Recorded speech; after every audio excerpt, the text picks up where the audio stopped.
Reflect on the past weekend that was 3 games, 3 days. You had the big come from behind victory, but the other 2 games probably not as pleasant in your eyes. Can you give us a little of your impressions of those games? Well, I think on a whole, we weren't happy with our weekend. I know we got 3 out of 6 points, but more specifically, we weren't happy with our execution. We had a team meeting on Monday and just kind of sort of set the expectation level of this group going forward.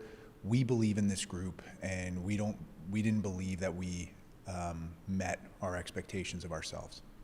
So is it just fine-tuning what needs to be accomplished with this team over this past week's practices? Again, I think we did a mental acuity test for the guys where we really challenged them to make sure that they understand the systems. As I said to the players, I'm always going to look in the mirror first and point fingers at myself and how can I be a better teacher, how can I be a better coach. So I took steps to correct that, and then obviously it was some awareness from the players and practice, preparing the right drills, and then sort of teaching our way through those drills. And our hope is that a focus group can have success here moving forward.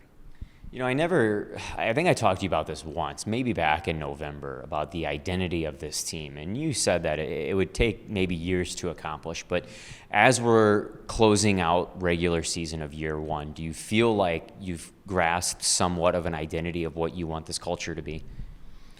I'm not sure necessarily about the culture. The culture piece has always been there. We've wanted people that first and foremost love hockey, love to get better, and have a real commitment, high commitment to their craft. So that hasn't changed here. Now, finding those players and making sure that you have the right players here, that obviously took a little bit of time. When I look at our group right now, I think we've got 13 very hard skill forwards, and that's something that Dan and I were really trying to bring here, that mixture between hard to play against, but yet skillful enough where they can make plays and execute on our systems. When I look at our back end or our D core, I think that obviously size was important to us. Having Montgomery called up for a while, and even Seedham, he's 6'2", but he plays bigger than he is. And then obviously with his ability to create and his footwork, he's really hard to play against in his own right. So when I look at our back end now, obviously we added Robolito. He's a big man. He skates well, hard to play against. We've got Thomas Stewart. We got Murray.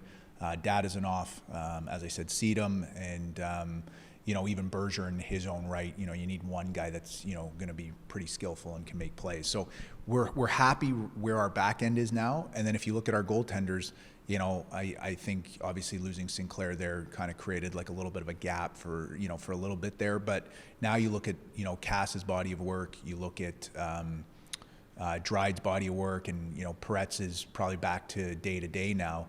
I think we've got, 3 great goalies here. So for us as a general manager, between Dan and I, we like our group. We didn't do much at the trade deadline. We're not looking to necessarily add players right now. We need to get the best out of the group that we have currently.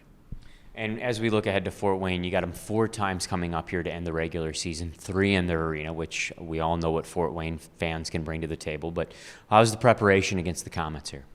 Listen, I'm very lucky. Jesse Messier does a great job on our pre-scouts. We did a video session with the guys today. I've been looking at their power play. He's been looking at their penalty kill. We feel like we're going to be prepared. We've played them already 3 times, and obviously we'd like to have better results against them, and we're going to need it.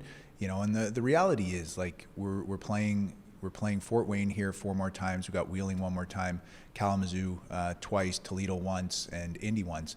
If we can't beat those teams, then we don't deserve to be in the playoffs. It's really that simple, and that's the message we've talked to our group about. And this word of pressure or whatever, I mean, it's just nonsense. We've earned the right to be here.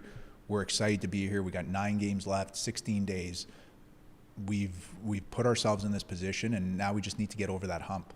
You having fun? Weather's getting better. You're in the hunt. I know it's been a long road of work that you've put together here, but I mean, it's the joy of the game, right? Well, the reality is I'm never having fun, or I'm having fun, but I'm never happy. at the end of the day, I wish we'd won more games early. I wish we were securely in a playoff spot, if I'm being totally honest.